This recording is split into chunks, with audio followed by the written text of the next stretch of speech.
1에서 100까지 숫자들이 사는 마을이 있었답니다.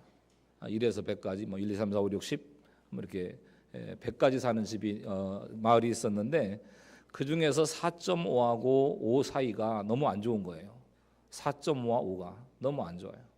매일 5가 4.5한테 그러는 거예요. 야 임마 청소했어요.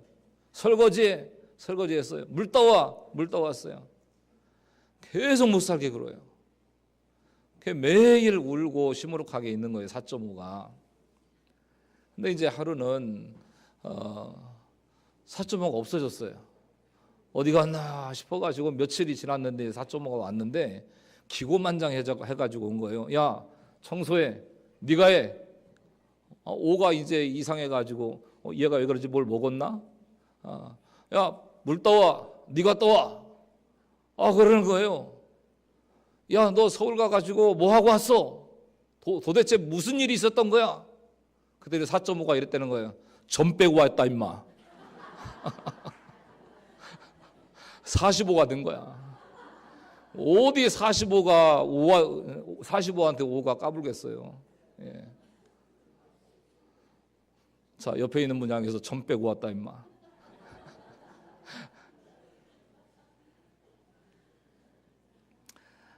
찰스 디킨스의 소설 크리스마스 캐럴에 성탄절의 기쁨을 모르던 이제 영감이 나옵니다.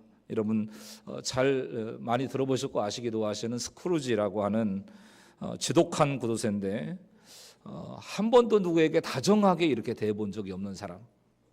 그리고 평소에 항상 얼굴이 굳어 있고 웃음기가 없는 사람이에요. 그에게는 크리스마스가 기쁜 날이 아닙니다. 근데 어느 해 크리스마스 이브에 잠을 자다가 꿈을 꿔요.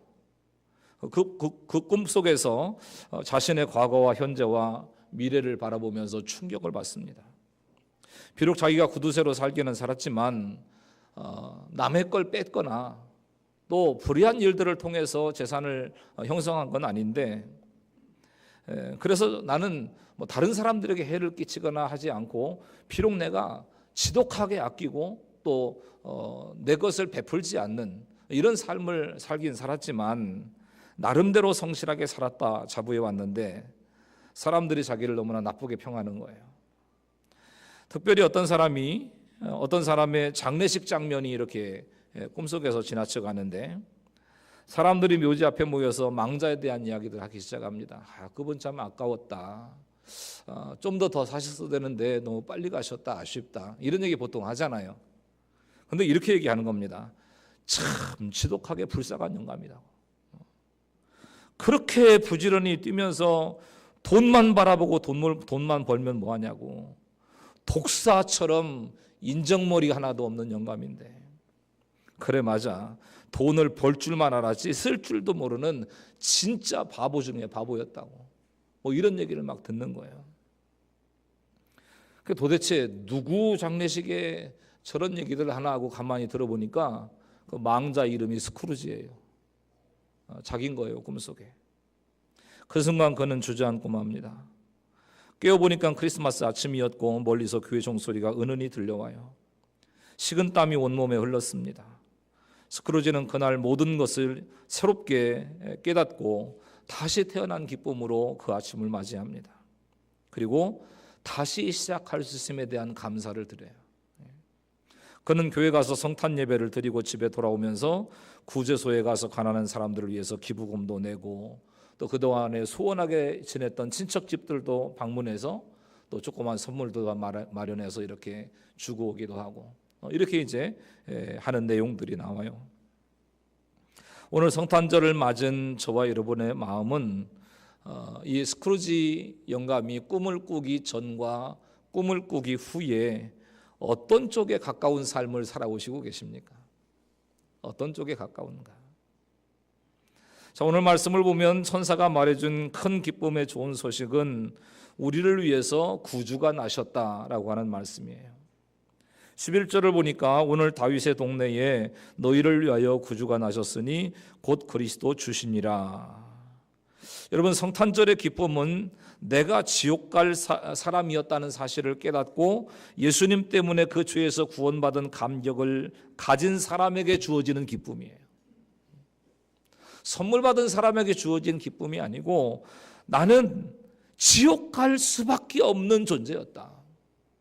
그런데 예수님께서 나에게 구원자로 왕으로 오심으로 말미암아서 구원받은 그 감격을 가진 자에게 주어지는 기쁨. 자, 이 기쁨은 환경과 처지를 초월한 기쁨입니다. 그래서 성탄절은 우리가 정말 구원받은 사람인가를 점검해 보셔야 되고 점검해 보실 수 있는 날이에요.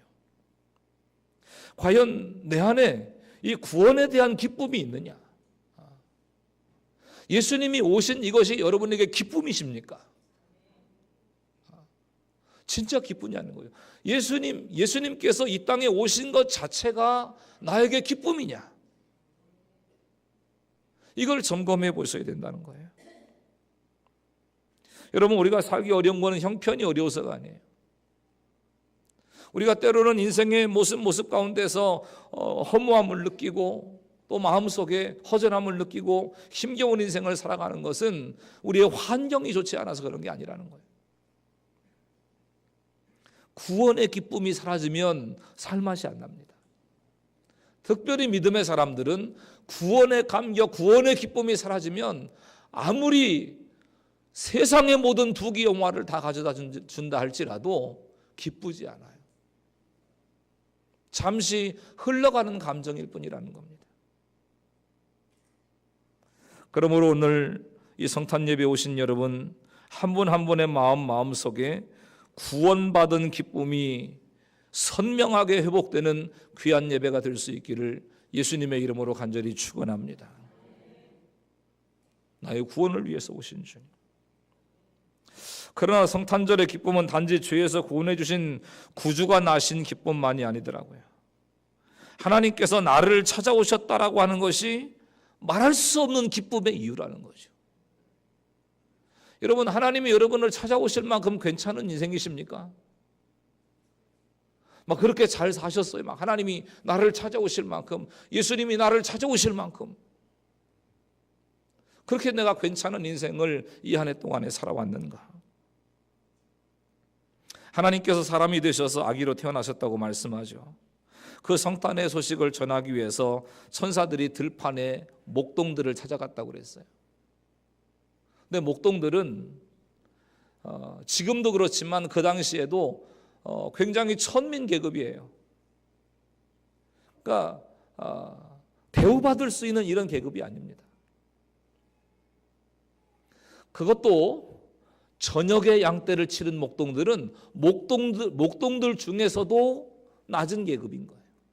그 천한 목동의 신분 가운데서 더 낮은 계급, 저녁에 양을 치는 그들을 찾아온 거예요. 우리가 성탄절에 만난 하나님은 가난한 하나님, 약하신 하나님, 작아지신 하나님이세요. 하나같이 말이 안 되는 얘기입니다.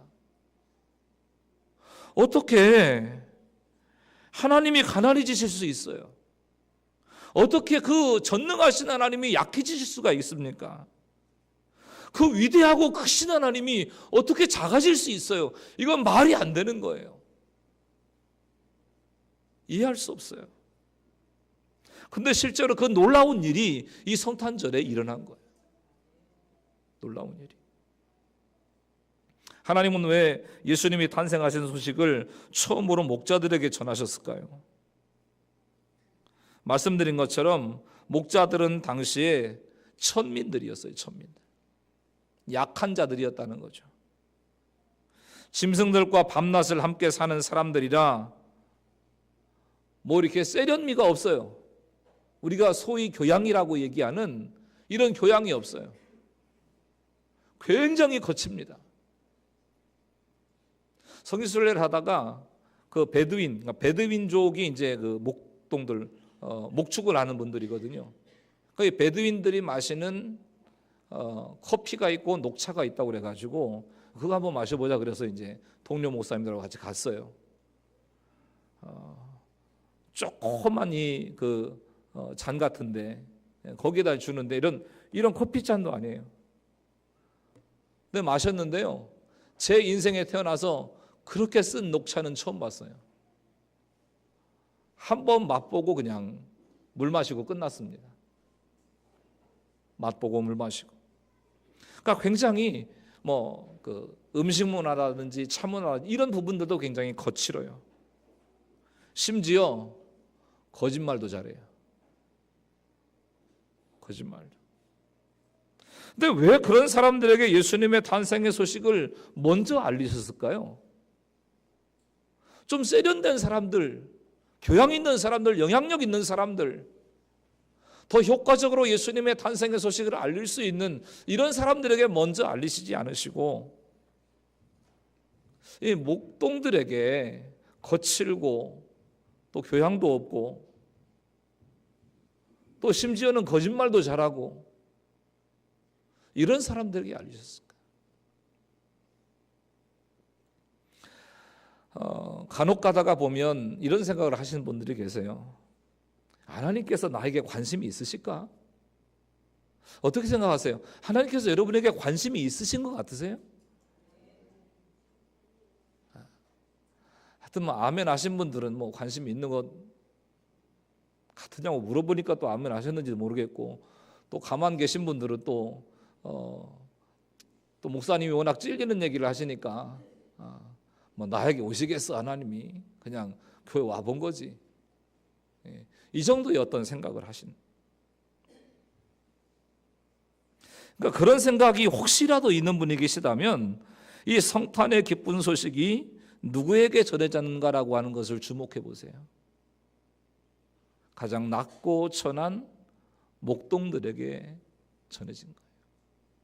중요한 거는 예수님이 나에게 관심이 있으신 거예요. 자, 옆에 있는 우리 성도님을 향해서 이렇게 함께 나누시겠습니다. 예수님은 차유선 권사님에게 관심이 있습니다. 시작.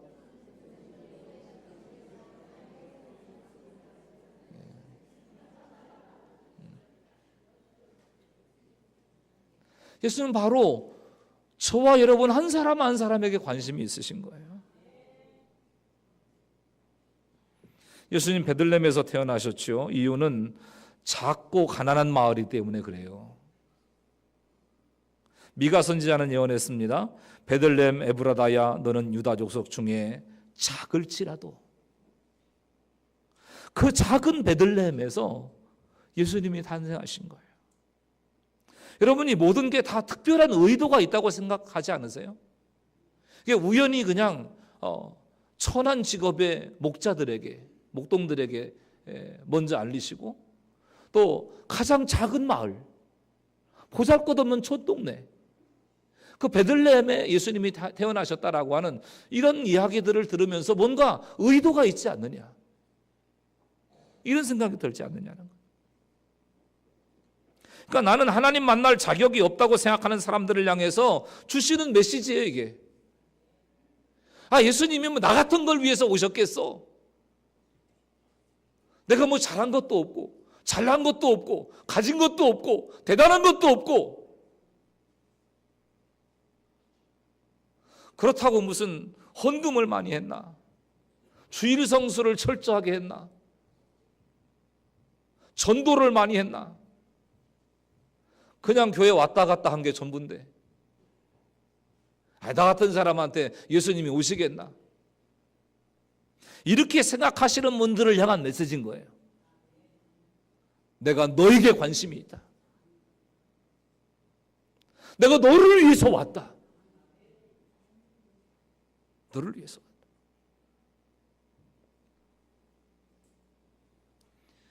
여러분, 천사들은 들판의 목자들을 주목해서 찾아왔습니다. 예수님은 우리에게도 똑같이 하시는 거예요. 개인적으로 저와 여러분을 아시고 여러분을 주목하시고 여러분을 찾아오신 줄로 믿습니다. 찾아오셨어요. 성공의 목회자이셨던 존 스토트 목사님이 나는 왜 그리스도인이 되었는가라고 하는 책에서 이런 이야기를 합니다. 제가 그리스도인이 된 이유는 궁극적으로 제 부모나 스승의 영향도 아니고 그리스도에 대한 저 자신의 결단 때문인 것도 아니며 바로 천국의 사냥개 때문입니다. 즉 제가 원하는 길로 가고자 도망할 때조차도 끈질기게 저를 쫓아오신 예수 그리스도 그분 때문입니다. 끈질기게 사냥개처럼 나를 쫓아오셨다는 거예요. 안 놔주시고. 그게 대단한 어떤 것 때문에 그런 게 아니라 오직 예수님이 막 사냥개가 사냥감을 쫓아오는 것처럼 그렇게 나를 쫓아오셨기 때문에 내가 그리스도인이 될 수밖에 없었다. 이런 고백을 합니다. 이 천국의 사냥개라고 하는 말은 신 프랜시스 톰슨이라고 하는 분이 처음 사용했어요. 이분은 유년시기를 굉장히 외롭고 돌봄받지 못하는 그런 이제 그야말로 방치된 이런 상황 속에서 유년기를 보냅니다. 그는 아버지의 기대에 어긋나게 신부도 되지 못하고 의사가 되지도 못하고 군인이 되지도 못했어요. 뭐 그런 걸 좀 하고 싶었던 모양이에요, 부모님이. 아버지는 옥스퍼드에 가서 수학하기를 원했지만 프랜시스는 마약에 빠져 살았던 실패자였습니다. 그러나 그는 그런 자신을 계속해서 추적해 오시는 하나님을 느낀 거예요. 계속 따라오신 하나님. 그 하나님의 추적에서 도저히 벗어날 수 없음을 깨닫고 프랜시스 톰슨은 그리스도 앞에 무릎을 꿇습니다. 그리고 천국의 사냥개라고 하는 시를 써요. 소개를 하면 이런 내용입니다. 나는 그에게서 도망쳤네, 밤에도 낮에도. 나는 그에게서 도망쳤네, 수많은 세월 동안을. 나는 그에게서 도망쳤네, 내 마음속에 미궁 같은 길로. 슬픔 속에서도 그를 피해 숨었다네. 겉으로는 계속 웃었고 한때 희망의 부풀어 오르기도 했었지만 이내 두려움의 골짜기 아래 거대한 어둠 속으로 곤두박질 쳐버렸네. 나를 따라오는 추적해오는 그 힘찬 발소리, 그러나 서두르지 않고 흐트러지지 않는 걸음걸이, 장엄한 긴박함으로 한 목소리가 두드린다. 발소리보다 더 긴박하게. 네가 나를 배반하기에 모든 것이 너를 배반한다. 가여워라, 너는 알지 못하는도다. 나 아니면, 오직 나 아니면 비천한 너를 누가 사랑해 주겠느냐. 내가 내게서 너의 모든 것을 가져가면 너를 해롭게 하려는 것이 아니라 다만 네가 그 모든 것을 내 품에서 찾게 하려 함이었다. 네가 어린아이 같은 생각으로 잃어버렸다고 여긴 모든 것을 나는 내 집에 쌓아두었노라. 일어나라, 내 손을 꼭 잡고 가자. 내 곁에서 멈추네 그 발자국 소리. 아, 어리석고 눈멀고 연약한 자여, 내가 바로 네가 찾는 자이니라. 사랑하는 여러분, 주님은 지금도 저와 여러분이 이 자리에 오시기까지 계속해서 여러분을 추적하고 계셨습니다. 내 맘대로 살 수 있는 것 같고, 내가 원하는 곳을 걸어왔고, 내가 하고 싶은 일을 했고, 내가 붙들고 싶은 것을 붙들고 살아왔다고 생각하실지 모르지만, 여러분이 이 자리에 오시기까지 하나님은 끈질기게 여러분을 추적해 오신 거예요. 내 안에 모든 게 있다. 내 안에. 천사들이 들판에서 양을 치던 목자들만 찾아온 게 아니었습니다. 주님께서 존 스토트만, 프랜시스 톰슨만 추적해 오신 게 아니에요. 지금 이 자리에 있는 저와 여러분, 이 말씀을 듣고 있는 여러분 모두를 추적해 오신 것입니다. 남편이 5이나 있었던 사마리아 여인에게 예수님께서 오셨어요. 베데스다 연못가에 절망하고 단식하던 38년 된 병자에게 주님께서 오셨습니다. 귀신에게 사로잡혀서 무덤가에서 울부짖으며 살아가던 그 광인 가운데 예수님 찾아오셨습니다. 죽어서 무덤 속에 썩어가던 나사로에게 주님이 찾아오신 거예요. 이 모든 성경의 사건은 하나를 말씀하시려는 거예요. 아, 이런 대단한 기적이 있었다. 이런 대단한 사건이 있었다. 이걸 얘기하려고 하는 게 아니에요. 이 모든 말씀은 단 하나를 말씀하시려고 하시는데, 예수님께서 너에게도 찾아오셨다. 이걸 말씀하시려는 거예요. 예수님이 너에게도 찾아오셨다. 우리가 들판의 목자들인 거예요. 이거를 깨달을 때 우리의 기쁨이 말할 수가 없는 거죠. 여러분 생각해 보십시오. 예수님이 나를 찾아오셨다는 게 실제로 믿어진다면 이 성탄 예배가 가만 앉아서 드릴 예배가 아니죠. 뭐 펄쩍펄쩍 뛰면서 예배를 드리실 거예요. 나를 예수님께서 찾아오셨다니 이게 상상할 수도 없는 일 아니겠습니까? 저는 한때 그런 생각을 한 적이 있어요. 나에게 들판의 목자들이 천사들을 만난 것 같은 사건이 일어난다면 그래서 예수님의 탄생이 느껴지고 또 그 예수님을 믿는 일이 훨씬 더 확실해지고 또 목회를 해도 막 얼마나 분명하고 얼마나 확실해서 막 목자들이 나한테 직접 와가지고 예수님이 이렇게 탄생하신다고 알려주시기까지 했다.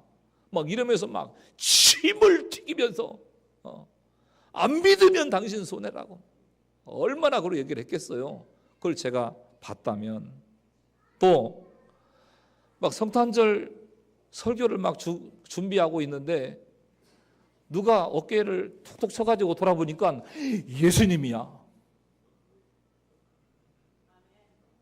어깨를 툭툭 쳐가지고 막 돌아보니까 예수님이 아니 예수님께서 오셨냐고 점심은 드셨냐고 짜장면 드시러 가시자고 그렇지 않았을까요? 근데 말씀을 준비하면서 깨달은 게 뭐냐면요, 저는 천사가 나타난 경험도 한 적이 없고 또 목자들과 같이 이제 그런 이야기를 들은 적도 없고 그렇지만 그들과 저를 비교하면 저는 예수님하고 훨씬 가까운 사람이더라고요. 훨씬 가까워. 왜냐하면 목자들은 아기 예수님을 만났잖아요. 근데 저는 지금 내 안에 살아계신 예수님과 함께 살고 있는 거예요. 훨씬 가깝더라니까요, 예수님하고. 아기 예수님 만난 게 아니니까. 뿐만 아니라 들판의 목자들보다 예수님에 대해서 훨씬 더 많이 알고 있어요. 어디서 났는지도 모르고 이 사람들이 이제 쫓아가야 되잖아요, 경배하러. 어디서 나셨는지도 알지, 어떻게 사셨는지 알지, 누구를 좋아하시는지도 알지, 뭘 말씀하시는지도 알지. 훨씬 많이 알고 있는 거예요, 훨씬. 그러니까 여러분, 스크루지 영감이 꾼 꿈을 기다리지 말고 들판에서 예수님의 탄생의 소식을 들었던 목자들을 부러워하지 마세요. 천사 이야기를 듣고 싶으세요? 하나님의 음성을 듣고 싶으세요? 얼마든지 들으실 수 있는 방법이 있습니다. 조용한 자리를 정하세요. 조용한 자리를 정하시고 성경을 펼치세요. 기독교 신앙은 덮어놓고 믿는 게 아니라, 성경을 덮어놓고 믿는 게 아니라 펴놓고 믿는 거예요. 펴놓고. 그래서 정말 하나님께서 나에게 뭘 말씀하시는지 들어보려고 귀를 쫑긋 세우시고 읽어보세요. 그냥 책을 읽지 마시고 하나님이 나에게 뭘 말씀하시나 그렇게 3번, 4번만 읽으시면은요 하나님의 음성이 들리기 시작합니다. 해보세요. 하나님의 음성.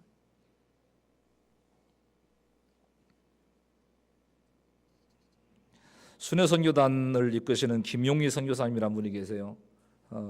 이분 메시지가 굉장히 강력하기도 하고 어떤 시류를 거슬러 올라간다 할까요? 뭐 요즘에는 보통 보면 이 만몬의 신, 물질의 신이 온 세상을 지배하고 그 만몬의 신이 이끌어가는 대로 사람들이 움직여요. 교회도 다르지 않아요. 어느 경우를 보면 진짜 믿음 좋은 사람 같은데 돈 앞에서는 꼼짝 못하는 거예요. 돈 앞에. 그걸 뛰어넘지를 못해요. 만몬신. 근데 그런 부분들을 뛰어넘고 이분이 공동체 생활을 하시면서 이제 순회 선교단을 이끌고 계신데 이 김용기 선교사님이 출신이 어느 출신이냐면 술집 아들이에요. 술집 아들. 그냥 술집도 아니고 이제 접대부 고용한 술집. 어려서부터 부모로부터도 사랑이라고는 받아본 적이 없이 자라다가 어느 날 예수 그리스도 안에 드러난 하나님의 사랑에 대해서 듣기 시작합니다. 근데 하나님께서 자기를 사랑하시는데 하나밖에 없는 독생자 예수 그리스도를 주시기까지 사랑하셨다는 거예요.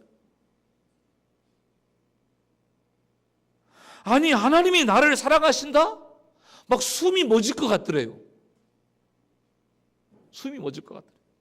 부모에게도 사랑을 받지 못하고 지금까지 살아왔는데 사랑하는커녕 상처만 받고 살아왔고 구박만 받고 살아왔는데 천지를 지으신 하나님께서 나를 사랑하신다니 숨이 멎을 것 같더라는 거예요. 사랑하는 여러분, 하나님께서 여러분을 온 천하보다도 귀하게 여기시고 사랑하시는 줄로 믿습니다. 하나님 여러분을 사랑하세요. 그런 얘기를 들으면 여러분이 숨이 멎을 것처럼 충격을 받아야 되는 거예요. 하나님이 나를 사랑하신다.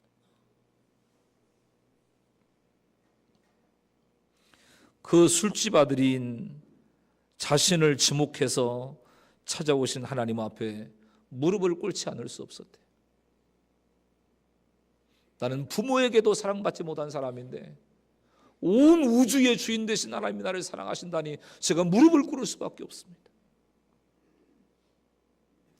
그리고 하나님만을 위해 살기로 결단을 해요. 하나님만을 위해 살기로. 그분을 그렇게 하나님께서 능력 있게 사용하시는 거 아닌가 싶어요.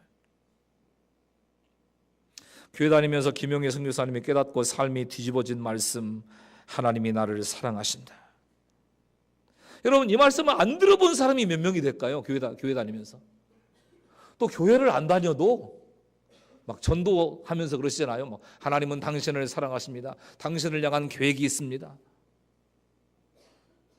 뭐 전도받고 하실 때 하나님 사랑이시라는 얘기를 안 들어본 사람이 없어요. 다 들어봤어요.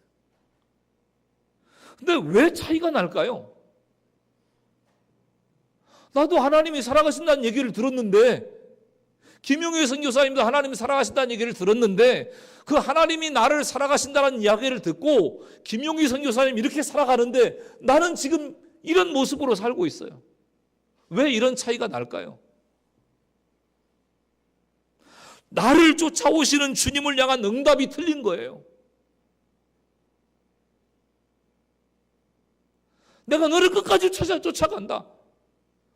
얼마나 끈질기게 예수님 쫓아오셨으면 사냥개라고 표현을 했을까, 이런 생각을 하게 돼요. 그렇게 주님이 너를 끝까지 쫓아가시는데 너의 반응이 뭐냐? 예수님이 이 땅에 오셨어요. 나의 왕으로 오셨습니다. 구원자로 오셨습니다. 온 인류를 살리시기 위해서 오셨어요. 그리고 나에게 오셨어요. 여러분의 반응이 뭐냐는 거죠. 여러분의 믿음의 반응이 뭐냐. 우리에게 성탄의 기쁨이 사라진 것은 특별한 체험이 없어서가 아니에요. 나를 추적해 오시는 예수님을 외면한 채 살고 있기 때문입니다. 이렇게 살다가 내 인생 끝나도 괜찮겠습니까? 이제 며칠 있으면 한 해를 마무리하셔야 되는데, 이렇게 살아가도 후회가 남지 않겠냐 말이에요. 예수님께서는 왜 짐승들을 키우던 마구간에서 태어나셔야 됐을까요? 당시 베들레헴에 빈 방이 없었어요. 많은 사람들의 마음이 이거하고 비슷합니다. 우리의 마음속에 많은 것들이 가득 차서 주님 들어오실 자리가 없어요. 우선순위에서 예수님이 다 밀려버린 거예요. 이거 하고 저거 하고, 이거 바쁘니까 이거 하고. 그리고 예수님은 나중에. 그러니까 주님 마음이 더 아프신 거죠. 너무 바쁘고 너무 우선순위가 예수님보다 앞서 있는 우선순위가 많기 때문에 예수님을 잊고 살아가는 것입니다. 지금 여러분의 마음속에는 무엇이 들어있는지를 보세요. 내 마음속에 뭐가 들어있나? 무슨 생각을 가장 많이 하시고 살아가시나요, 요즘에? 언제까지 주님이 쫓아오시게만 하실 거예요? 나도 쫓아가기가 진짜 지친다 이제. 어떤 사람은 30년을 쫓아오신 사람도 있고 어떤 사람은 50년을 쫓아온 사람도 있을 거예요. 60년, 70년을 쫓아온 사람은 없겠습니까? 끊임없이 쫓아오시는 거예요. 이제는 주님께로 돌아서시기만 하시면 돼요. 왜냐하면 내 뒤에 바짝 계시니까 지금 내가 돌아서기만 하면 만나시는 거예요. 이미 여러분의 마음속에 영광의 주인이신 우리의 생명의 주인이신 예수님께서 오신 줄로 믿습니다. 오늘 그 예수님을 바라볼 수 있다면 진정한 기쁨이 우리의 영혼 가운데, 우리의 삶 가운데서 흘러 넘치게 될 줄로 믿습니다. 로리 존슨이라고 하는 분이 계신데, 로리 베스 존스, 최고 경영자 예수라고 하는 책을 이분이 쓰셨습니다. 이 책에서 이런 이야기를 해요. 예수님이 탄생하실 때 하늘에서는 불꽃놀이가 시작되었고 웅장한 팡파르와 음악이 있었다. 먼 지방에서 동방박사가 예물을 가지고 왔고 들에 양치기들도 와서 축하하였다. 예수님은 가나 혼인잔치에서 물로 포도주를 만드심으로 분위기를 완전히 바꾸어 놓으셨다. 오병이어로 장정 5천 명의 배고픔을 해결하는 떡잔치를 벌이셨다. 부활하신 후 갈릴리 호숫가에서 제자들과 함께 물고기 바비큐 파티를 벌이셨다.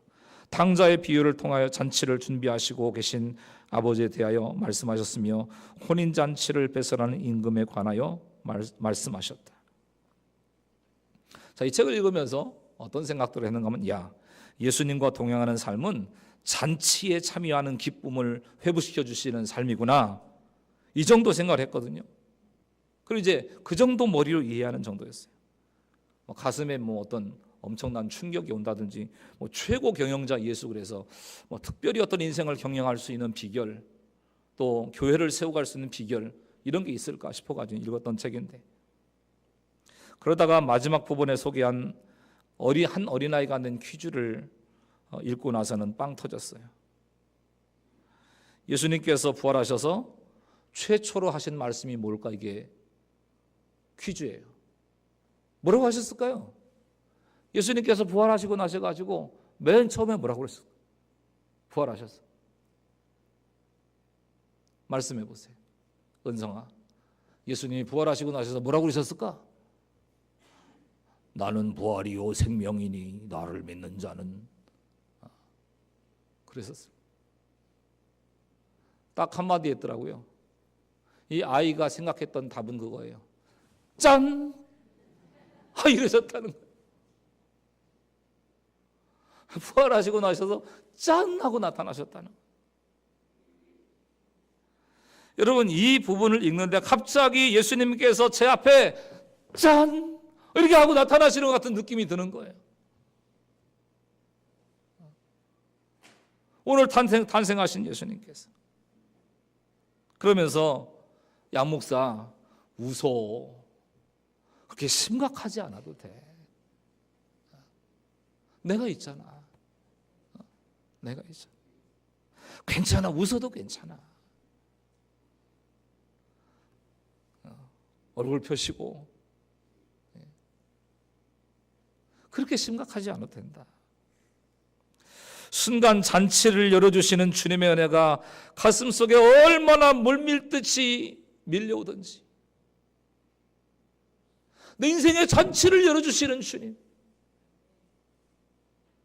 우리의 사역의 현장 가운데 잔치를 열어주시는 주님, 우리의 생업의 현장 가운데, 사업의 현장 가운데, 가정의 모습 가운데 잔치를 열어주시는 주님, 짠! 하고 나타나셔가지고 너무 심각하게 그러지 말아라. 얼굴 표정 굳어서 그러지 말고 웃어도 괜찮으니까 좀 웃어라.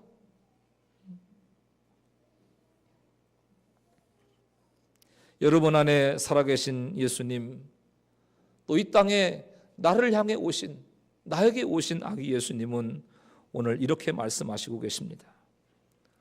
설교만 듣지 말고 나 좀 볼래? 이렇게 말씀하시는 거예요. 율동만 하지 말고 나 좀 봐줄래? 케이크에 불 켜놓고 크리스마스 캐럴만 부르지 말고 나 한번 봐주지 않을래? 이렇게 말씀하시는 거예요. 사랑하는 여러분, 다른 어떤 것이 아니라 내 안에 예수님을 바라보고 예수님을 믿고 예수님 말씀 앞에 순종하는 일들을 방해하는 수많은 헤롯들을 제거하고 오시라고 그랬죠. 그게 오늘 우리가 드려야 될 예물이라고 그랬어요. 예수님만이 나의 진정한 왕이십니다라고 하는 이 고백과 선포를 가지고 오시라고 그랬어요. 그게 성탄절에 하나님 앞에 올려드려야 될 진짜 예물이에요. 이게 진짜 예물. 그 예수님 우리를 향해서 말씀하시는 거예요. 사랑하는 행복한 묵성교회 성도들아, 설교만 듣지 말고 나 좀 봐. 예배만 드리지 말고 나 좀 봐. 나하고 같이 있자. 그렇게 말씀하시는 주님을 만나셔서 예수님 자체가 내 인생의 최고의 기쁨입니다. 내가 뭐 찾아올 만한 데가 있다고, 내가 뭐 괜찮은 구석이 있다고, 나를 그렇게 소중히 여기시면서 30년을 추적해 오시고 50년을 추적해 오시고 60년, 70년을 추적해 오시면서 내가 너를 사랑한다고 이렇게 말씀하시는 주님의 그 음성을 들으시면서 주님 맞습니다. 저는 주님의 소유입니다. 저에게는 예수님 이외의 왕은 없습니다. 예수님 제 인생의 왕이십니다. 저를 불쌍히 여겨주시고 저의 모든 삶을 받아주시기를 원합니다. 우리의 진정한 고백을 주님 앞에 올려드리면서 하나님 기뻐하시는 예물, 주님 앞에 올려드리는 복된 성탄절이 되실 수 있기를 예수님의 이름으로 간절히 축원합니다. 이 아름답고 복된 성탄절 가운데 저 여러분 모두 가운데 큰 기쁨과 구원의 기쁨이 충만하실 수 있기를 다시 한번 예수 그리스도의 이름으로 간절히 축원합니다. 할렐루야.